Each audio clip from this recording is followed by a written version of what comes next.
if you released in if you release your game in 2022 versus 2023, you would have got to compete with like 350 less games on Steam. There's no signs of stopping. This is going to be like an ever compounding problem. And the problem is that you're not even like competing.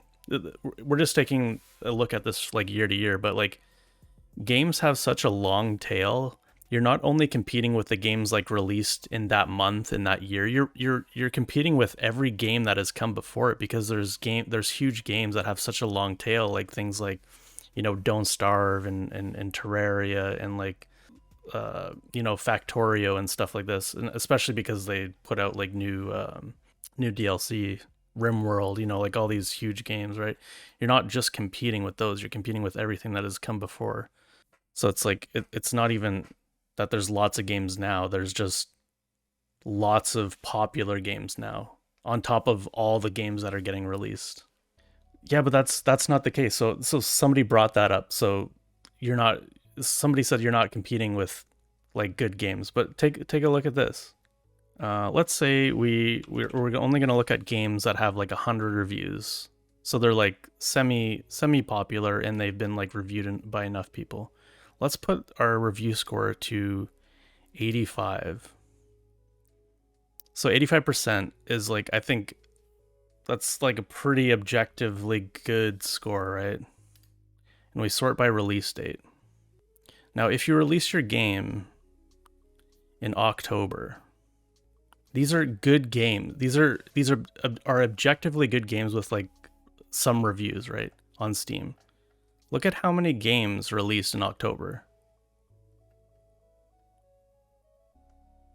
And you're not only competing like on the market, you're competing with free games. There's so many free games and there's so many demos now. You have unlimited games for free. You don't even have to pay anything. You have unlimited hours of games.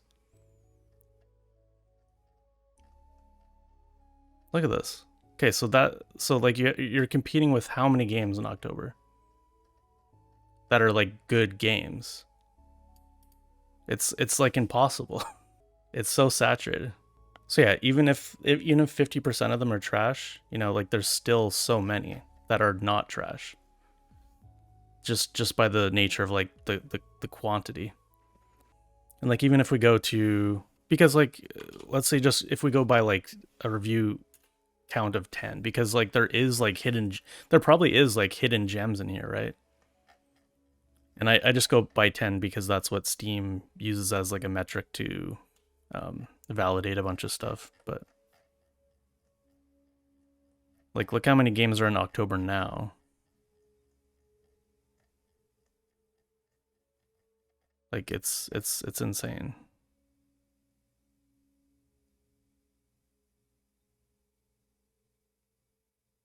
Look at this. How do you compete with that? You cannot compete with this.